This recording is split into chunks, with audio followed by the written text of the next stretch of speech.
July 1944. A hedgerow in Normandy, 2 kilometers south of St. Lo. The crew of a German 75mm Pak-40 anti-tank gun has been in this position for 9 hours. They have dug the trails into the embankment. They have cut the branches above the muzzle to give the gun a clear lane down a dirt track. They have stacked 30 rounds of armor-piercing ammunition in the slit trench behind the breach. They are veterans. They know what they're doing.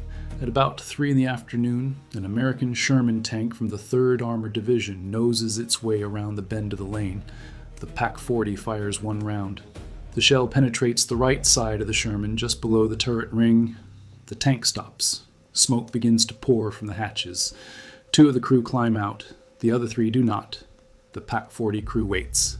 This is the moment when, in everything they have been trained for, in everything they have experienced from Russia to Italy to the hedgerows of Calvados, they are supposed to displace. Pull the gun back. Move to the alternate position. Disappear. They do not get the chance. Within roughly 4 minutes, the time it takes to limber the gun and hook it to a half-track, 2 American P-47 Thunderbolts come in low from the northwest. The first one drops a 500-pound bomb on the lane. The second strafes the hedgerow with 8.50 caliber machine guns. When American infantry move up to the position 30 minutes later, they find the gun. They find the ammunition. They find what is left of the crew. And here is the thing that should disturb you. This was not a fluke. This happened over and over and over again across the summer of 1944. German anti-tank crews would set up positions that, by every principle of doctrine they had inherited from World War I and refined through 5 years of combat, should have been undetectable. The Pak-40 used smokeless, low-flash powders specifically so its muzzle blast would be hard to spot. The gun sat low, just over a meter tall at the shield. Crews chose positions in hedgerows and tree lines in the corners of stone barns. They were the best in the world at this, and the Americans found them. Every time. German interrogation records from late 1944 use a particular word again and again when crews describe what happened to them. The word is unbegreiflich, incomprehensible. They could understand being outnumbered. They could understand being outgunned. What they could not understand was how, the moment they fired the first shell, something would come out of the sky for them. Some German officers thought the Americans had secret electronic equipment.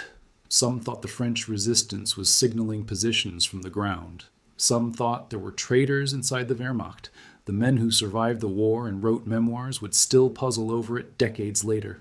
They had been beaten by something they could feel but never quite see. This is the story of what was actually finding them. To explain it, we need to go back to a problem that no army on Earth had solved before 1944, and to a small group of Americans who solved it by ignoring almost every rule about how an army was supposed to work. Part 1. The gun that was supposed to be invisible. Before we can understand how those guns kept getting found, we have to understand why their crews were so confident they would not be. Because confidence is the right word. The German anti-tank service in 1944 was not paranoid. It was not fearful. The men sitting behind those split-trail carriages believed, with good reason, that they had the best job in the Wehrmacht. The Pa-40 was the gun the German army built after the shock of Operation Barbarossa, when the older Pak-38 had failed against Soviet T-34s. Production began in 1942. By the time Allied forces hit the Normandy beaches on June 6, 1944, more than 23,000 Pak-40s had been manufactured. It was the standard German anti-tank weapon on every front. Captured guns served in the Red Army, in Finland, in post-war conflicts as late as Vietnam. The numbers were unforgiving. A Pak-40 firing standard armor-piercing ammunition could penetrate roughly 120 millimeters of armor at 500 meters. The frontal armor of an M4 Sherman was 51 millimeters. The math meant that a Sherman crew, no matter how brave, no matter how well trained, was in lethal danger from the moment a Pa-40 had it in its sights at any reasonable battlefield range. The rate of fire was 14 rounds a minute. The crew was 6 men. The doctrine for using the gun was equally well thought out. Pak-40 batteries did not advance with attacking troops. They were defensive weapons. They were sighted on likely tank approach routes. Roads, lanes, breaks in the hedgerows, with overlapping fields of fire. They were dug in low so that only the gun shield showed above ground. The shields themselves were sloped, painted in the late war ambush camouflage of beige, green, and red-brown. The barrels were often draped with cut branches or hay. And here is the detail that mattered most: the powder. German anti-tank guns in 1944 used a propellant specifically engineered to produce minimal muzzle flash and minimal smoke. American tankers who fought them have written about this in their memoirs for 80 years. You did not see a POC-40 fire. You saw your friend's tank stop, and you heard the round hit. The shell could arrive before the sound of the gun did. The first sign that a position existed was a Sherman with a hole in it. There were crews so good at this that they became famous within their own divisions. The hedgerow country itself made the situation worse for the Americans. The bocage of Calvados, the dense, ancient earth and vegetation walls that divided every field from every other field, created a defensive landscape that the Germans simply moved into and occupied. Every hedgerow corner was a potential gun position. Every road junction was an interlocking field of fire. American tanks that crossed an open field could expect to be hit before they reached the far side. The British military theorist J.F.C. Fuller, writing about Normandy after the war, described the bocage as one of the most defensible pieces of terrain any modern army had ever encountered. The German crews knew all of this. They knew the math, they knew their doctrine, they knew their ground. And in the early weeks of the Normandy campaign, the math worked. American armored battalions took catastrophic losses to hidden anti-tank fire. Whole tank companies were destroyed in single afternoons.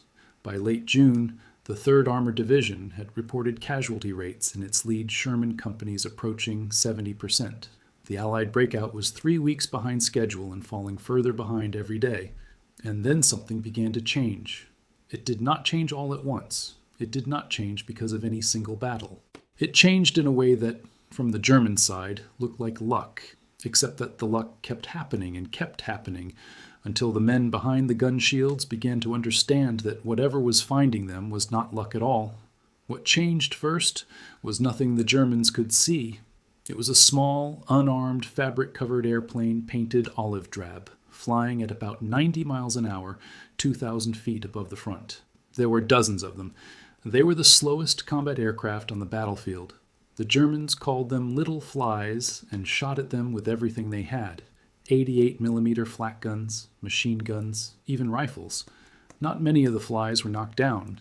The ones that survived a single combat mission were valuable beyond reckoning, because what those airplanes were doing was changing what it meant to fire a gun in a hedgerow.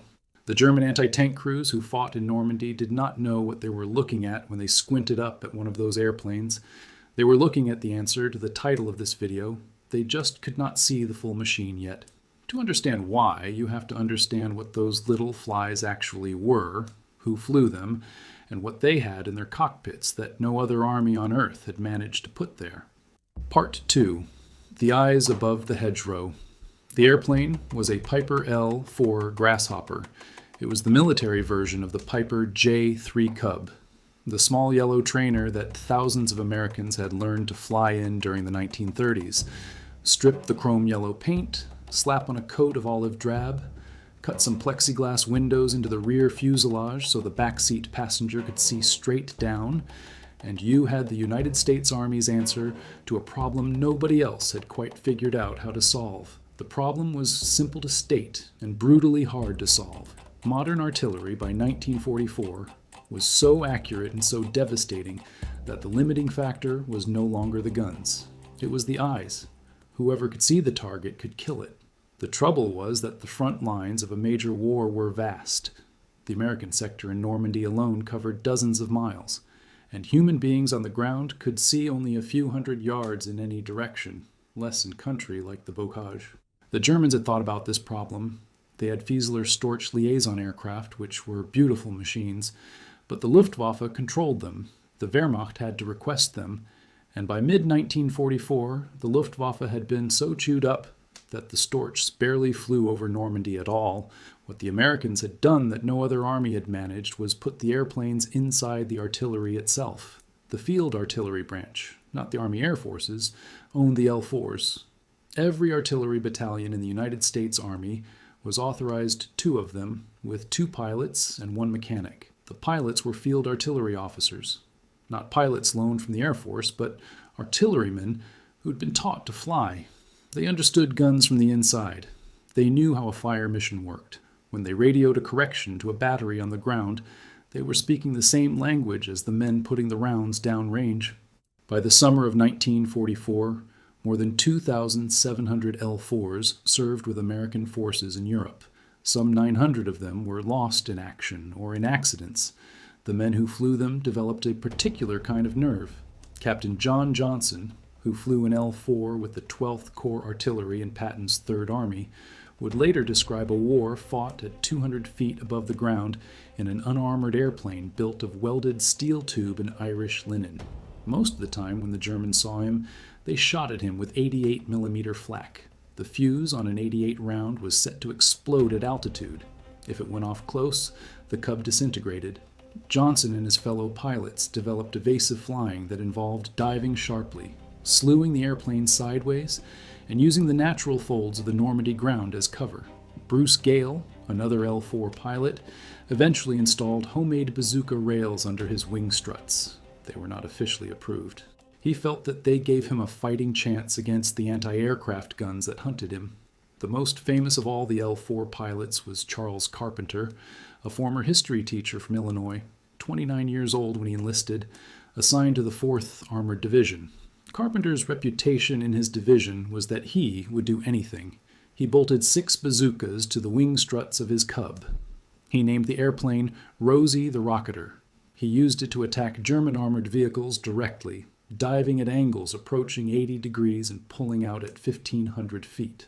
Documented reports from the 4th Armored Division credit him with disabling multiple German tanks and armored cars during the campaign across France. His superiors did not officially encourage what he was doing. They did not stop him either. This is the place where it is worth pausing, because the story of the L4 is not the story of one pilot strapping bazookas to a trainer. The story is what the airplane allowed the system to do. When a POC-40 fired its first round in a hedgerow, the muzzle blast, even with low-flash powder, produced a small disturbance. Dust lifted, smoke drifted for a few seconds. Branches shifted from the recoil. None of this would be visible to a tank commander buttoned up in a Sherman 500 yards away, but it was visible from above, at 2,000 feet, to a man with a pair of binoculars and a coordinate map. And the moment that man had the coordinates, he could speak into a radio. What happened next depended on a system that took American artillery doctrine and made it operate at the speed of war, the Fire Direction Center. The doctrine inherited from the work done at Fort Sill, Oklahoma in the 1930s. A single radio call could mass the fire of multiple battalions onto a single target inside of 3 to 4 minutes. From the German gun crew's perspective, they had fired 1 shell. From the American perspective, that 1 shell told them everything. Roughly a third of the answer to the title of this video lives here. The eyes were not on the ground. They were 2,000 feet up, and the men flying them were artillerymen first and pilots second, which meant they did not have to translate what they were seeing into another service's vocabulary. They knew exactly what coordinates to send because they had been trained to send them. But there was a problem with the L4 system, and German crews who survived their first encounter with it began, at first dimly, to understand what it was. Artillery takes minutes. An L4 could call in a fire mission in 3 or 4 minutes. A skilled POC-40 crew could hook up, displace, and be moving in less than that. The geometry of the chase had been changed, but it had not been finished. Something else was needed to close the last gap. Something that could put a weapon on top of a hidden gun within seconds, not minutes.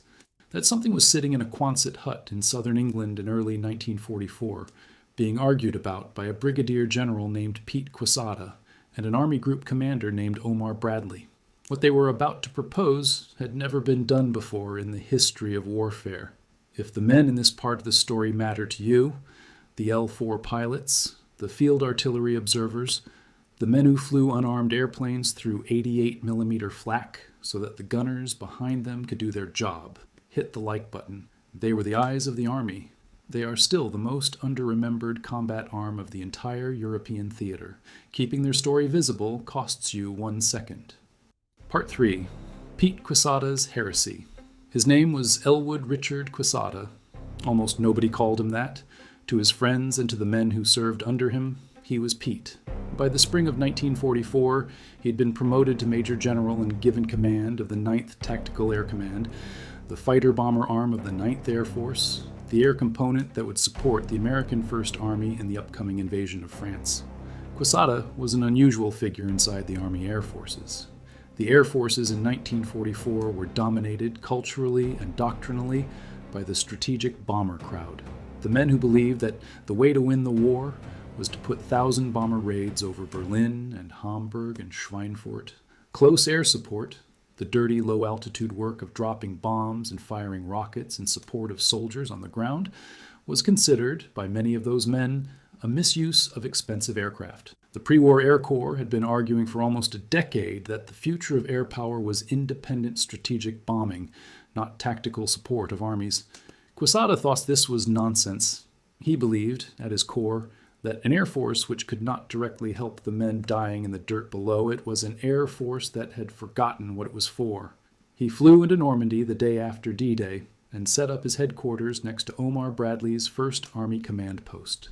Bradley, for his part, was famously dismissive of the kind of pilots with silk scarves attitude he had encountered in earlier campaigns. He liked Quesada immediately. What Quesada saw in the first weeks of the Normandy fighting was a war in which the ground forces and the air forces were fighting two parallel battles. The fighter-bomber pilots would take off from England with general target lists. They would fly across the Channel, find what they could find, and drop their ordnance on it. If a Sherman company was being eaten alive by hidden anti-tank guns at exactly the moment a flight of P-47s flew overhead, the pilots usually did not know. There was no way for them to know. There was no shared radio. There was no shared map reference. The pilots talked to other pilots. The tankers talked to other tankers. The two services were physically in the same airspace and the same battlefield, and they were tactically deaf to each other. In late June or early July of 1944, the exact date is debated by historians, Quesada went to Bradley with a proposal. The proposal would have horrified almost every senior officer in either service if presented through normal channels. Quesada wanted to take a VHF radio set out of a P-47 Thunderbolt, specifically the SCR-522 set, the standard set for American single-engine fighters, and bolt it into the turret of an M4 Sherman tank. He wanted to put a fighter pilot in flight gear inside that tank. And he wanted that pilot, riding in the lead tank of an armored column, to be able to talk directly to other pilots flying P-47s overhead, in the same vocabulary, on the same frequency, in real time. Bradley, by every account that survives of the meeting, agreed almost on the spot. 2 M4 Shermans were sent to 9 TAC headquarters within hours for the modification. By the end of July 1944, the system had a name. It was called Armored Column Cover. Here is how it worked in practice. A combat command of an American armored division, say Combat Command A of the 2nd Armored Division, would have 3 air support parties. One rode with the division commander. The 2 others rode with the combat commands. Each party included an air liaison officer, almost always a fighter pilot from the Army Air Forces, who rode inside a specially modified Sherman tank. The tank had 2 radios. One was the standard SCR-528 tank-to-tank radio that the tank commander used to talk to his platoon. The other was the SCR-522, pulled directly out of a P-47, that the air liaison officer used to talk to the fighter-bomber flight orbiting somewhere above. A flight of 4 P-47s would fly above the armored column, typically at 5,000 to 7,000 feet, low enough to see the ground clearly, high enough to be relatively safe from light flak. When the column came under fire, the air liaison officer in the lead Sherman would radio the flight leader. He would describe the target. He would, if necessary, fire a round of colored smoke from a mortar in the direction of the German position. The flight leader would peel off, identify the smoke, and roll in. From the German anti-tank crew's perspective, the timing was no longer survivable. The fire and displace doctrine assumed several minutes between firing in consequence. Quesada's system collapsed that interval down to seconds. The first shell told the Sherman where the gun was. The Sherman told the P-47. The P-47 was already on top of them. Quesada's own description of what he had built was characteristically blunt. According to his biographer, Thomas Alexander Hughes, he told Bradley that this arrangement would put ground-to-air direction, in language the fighter boy in the air can understand. This was the entire point, not a translation through layers of intermediaries, not a request passed through 3 radio nets in a Corps headquarters, a pilot in a tank talking to a pilot in a plane, both of them looking at the same German gun from different angles. The Germans did not have a comparable system. To understand why is to understand something fundamental about how the two militaries differed. The Wehrmacht and the Luftwaffe were separate services with separate command structures and a long history of bureaucratic rivalry. Putting a Luftwaffe pilot inside a Wehrmacht tank with a Luftwaffe radio on a Luftwaffe frequency would have required signed orders from people who did not get along. By the time anything could have been agreed upon, the Luftwaffe over Normandy was effectively dead. The American system worked because Quesada and Bradley operated in a culture that allowed them to bypass official channels. 2 Shermans, 1 casual conversation, 1 decision that did not go through Washington, and 3 weeks later, the system was operating across the entire First Army front. By the time the breakout from Normandy began on July 25, 1944, every American armored division had air support parties of this kind. The German crews behind their Pak-40s did not know it yet, but the math of the hedgerow had just been rewritten in a way that would not be reversed. What it looked like when the new math arrived at full strength is a thing best told through the experience of one specific German formation, in one specific place, over a few specific days at the end of July 1944. The place was called Rancy. Part 4. The system arrives in full force, Cobra in the Rancy pocket. At 9:40 in the morning on July 25, 1944, the largest tactical air bombardment of the European war began. Approximately 1,500 B-17 and B-24 heavy bombers, with another 1,000 medium bombers and fighter bombers in support, dropped roughly 3,300 tons of bombs on a strip of Normandy countryside, about 3 miles wide and 1 mile deep, just west of St. Lo. The target was the Panzer Lehr Division, the elite German armored training division, transferred to Normandy and ordered to hold the line against the American breakout. Lieutenant General Fritz Bayerlein, the division commander, described what happened in post-war interrogations. His entire division was reduced to what he called a Mondlandschaft, a moonscape, within 90 minutes. Craters touching rim to rim, all signal communications cut. Several of his men, he reported, went mad and ran out into the open until shrapnel killed them. This is the part of the Cobra story that is usually told. The carpet bombing breaks the line, the American breakout begins. It is true, but it is not the part that answers our question. The carpet bombing happened once. The thing that destroyed the Pak-40 crews happened every day for the next 2 weeks, in a way the men dying inside it found incomprehensible. By July 28th, 3 days after the carpet bombing, the German front in the western half of Normandy had not just been broken, it had been disintegrated. 6 German divisions, or what remained of them, found themselves caught in a pocket south of Coutances, centered on the village of Rancy. They were trying to retreat eastward before the trap closed. To do that, they had to move on roads. They had to move during daylight because moving at night was too slow. They had no Luftwaffe cover. And waiting for them, orbiting 2,000 feet above the road network, were the air liaison parties of the American 2nd and 3rd Armored Divisions, talking on SCR 522 radios to flights of P-47 Thunderbolts that had been on station since dawn.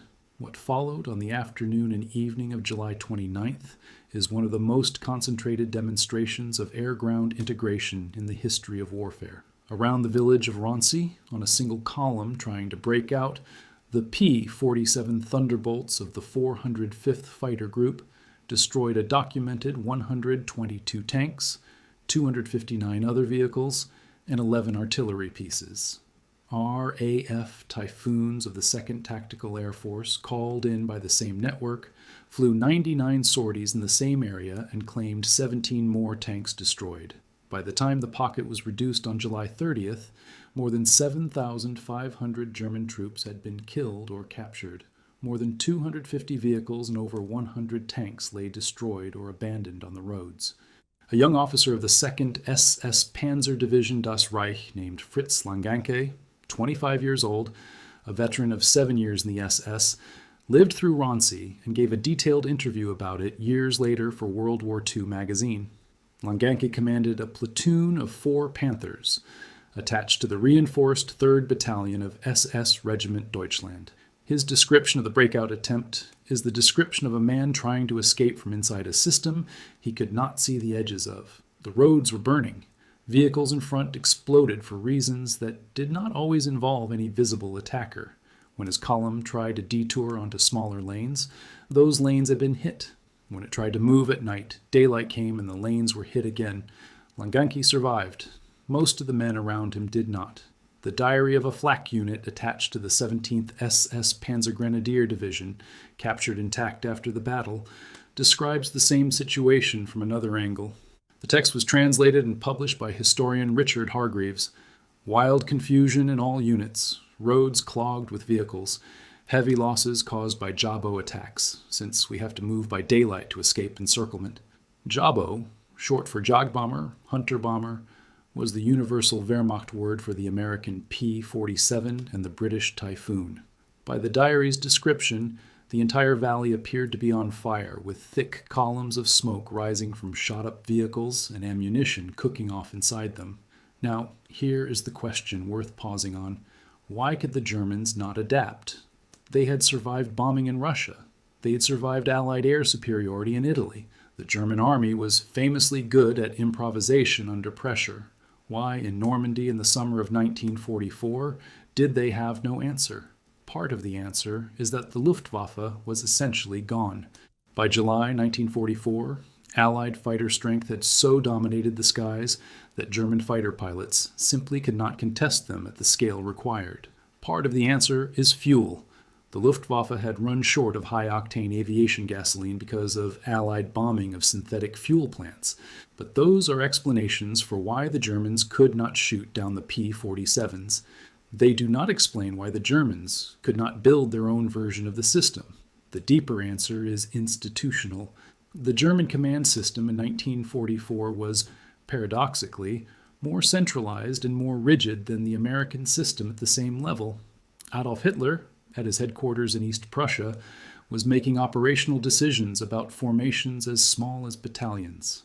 Field Marshal Gunther von Kluge, commanding Army Group B, did not have the authority to redeploy panzer reserves without permission.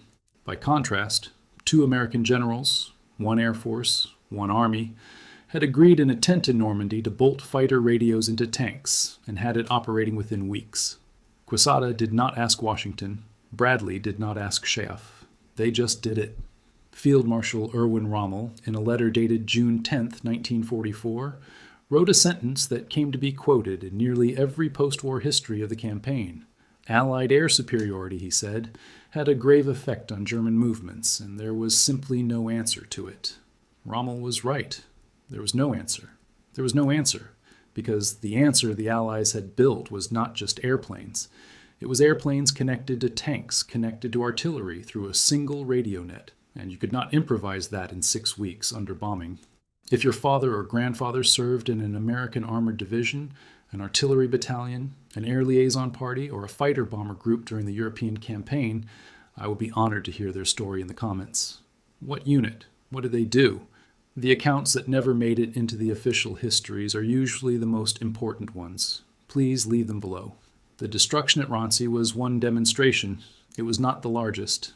By the second week of August, 1944, the entire German army in Normandy was retreating eastward, trying to escape an encirclement at the town of Falaise, and it was at Mortain, in the days just before Falaise, that Adolf Hitler ordered the last serious German counterattack of the campaign, the offensive that was supposed to cut Patton's spearhead in two and reverse the breakout.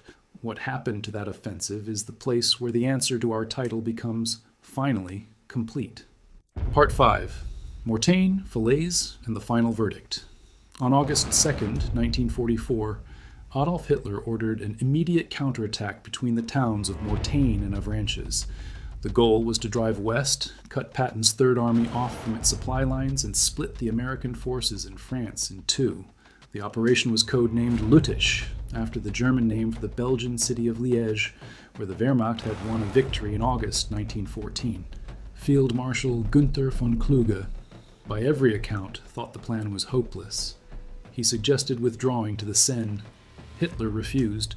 The Germans assembled what they could, roughly 300 tanks and assault guns from the 2nd Panzer Division, the 116th Panzer, the 1st SS Panzer Leibstandart, and the 2nd SS Panzer des Reich, and launched the attack in the early hours of August 7th.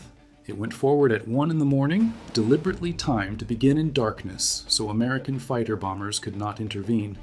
By dawn, the leading panzer columns had pushed several kilometers into the American line. They had also walked into the worst piece of geography they could have chosen. East of the town of Mortain rose a rocky hill, 314 meters above sea level. The men of the U.S. 30th Infantry Division's 2nd Battalion, 120th Infantry Regiment, about 700 of them, had taken position on the summit 2 days earlier. Among them were 2 artillery forward observers from the 230th Field Artillery Battalion. First Lieutenant Charles A. Bartz commanded Battery C's observation team. Second Lieutenant Robert L. Weiss, 21 years old, from Indiana, the son of a Jewish immigrant from Hungary, commanded Battery B's team. According to historian Rick Atkinson's account, Weiss carried a 35-pound SCR-610 radio up to the summit and spent the previous day plotting emergency barrage numbers on a fire control map. From the top of Hill 314 on a clear morning, you could see the road network around Mortain spread up below like a battle map. Weiss and Bartz could see, in real time, every German tank, every truck, every infantry column trying to push west. When the German attack began, they began calling fire missions. 5 American artillery battalions firing on targets the gun crews behind them could not see, but 2 men on a hill could. And then, as the morning fog burned off and the sun came up, the airplanes arrived. August 7th, 1944 became known in RAF squadron records as the Day of the Typhoon. Royal Air Force 121 and 124 Wings of 83 Group conducted 305 sorties over the Mortain battle area, claiming 90 panzers destroyed and 59 more damaged. American P-47 Thunderbolts of Quesada's 9th Tactical Air Command conducted approximately 400 additional sorties. 7 rocket-armed P-47s from the 406th Fighter Group alone claimed 12 to 13 panzers destroyed using their 4.5-inch M8 rockets. The numbers were disputed after the war. Post-war analysis showed that direct rocket and bomb hits on individual tanks were rarer than pilots claimed in the heat of battle. But this is one of those places where the strict counting misses what actually happened. The German tank crews did not need to be killed by direct hits to be defeated. They needed to be stopped. A column under sustained Jabo attack could not move. It could not refuel. Its supply trucks burned. Its commanders lost radio contact. Its men abandoned their vehicles and ran for the trees. General Heinrich Freiherr von Luttwitz, commander of the 2nd Panzer Division, gave a post-war interrogation in which his summary of the air-ground problem was as direct as any commander has ever given. According to the interrogation transcript quoted in the World War II database, he said simply, "We could do nothing against them." Operation Lüttich collapsed within 48 hours. By August 13th, the surviving German armor was being pulled back. Between August 17th and August 21st, the Falaise pocket closed. Inside it, the Wehrmacht left behind, by various Allied estimates, roughly 500 tanks and assault guns, 700 towed artillery pieces, more than 5,000 motor vehicles, and 50,000 prisoners. Eisenhower, walking the battlefield afterward, said no other battlefield he had seen presented such a horrible sight of death and total destruction. Now we can give the title of this video its full answer, because the question was not really about anti-tank guns. It was about a particular German experience, the experience of being inside a competent, well-trained, well-equipped military formation and being beaten by something you could feel happening to you but could not explain. The answer is that the men behind the gun shields were seeing the consequences of a system, but not the system itself. They saw an airplane. They did not see that the airplane was being flown by a field artillery officer who had been to gunnery school at Fort Sill and who was talking on a radio to a battalion fire direction center that could mass 12 batteries on a single coordinate in 3 minutes. They saw a tank. They did not see that the tank had a fighter pilot in its turret, holding an SCR 522 microphone connected to a flight of P-47s orbiting at 6,000 feet. They saw rockets. They did not see that the rockets had been called in by a man named Weiss on a hill they could not capture. The German anti-tank crews of 1944 had been trained to fight a battle of weapon against weapon. What they encountered instead was a battle of system against weapon. And a better system, as the old observation goes, beats a braver army. Pete Quesada survived the war. He retired as a lieutenant general. He died in 1993, and most Americans have never heard of him. Robert Weiss came home from Hill 314, finished his education, and wrote a memoir called Fire Mission. Charles Carpenter came home, returned to teaching high school history, and died in 1966. Fritz Langenke survived the war, was interviewed by World War II magazine decades later, and tried to describe what had happened to his men at Ronsi. He did his best. He could not fully explain it. That is the verdict. The German anti-tank crews could not explain what was killing them because what was killing them was not a thing. It was a network. It was a working agreement between two generals in a tent, made functional through the labor of thousands of pilots, gunners, radio operators, and engineers. Every individual American technology in this story had a German equivalent. The POC-40 outranged most American tank guns. The Tiger and the Panther outclassed the Sherman. The 88 outranged the L-4's evasive maneuvers. The Wehrmacht had Storch liaison aircraft.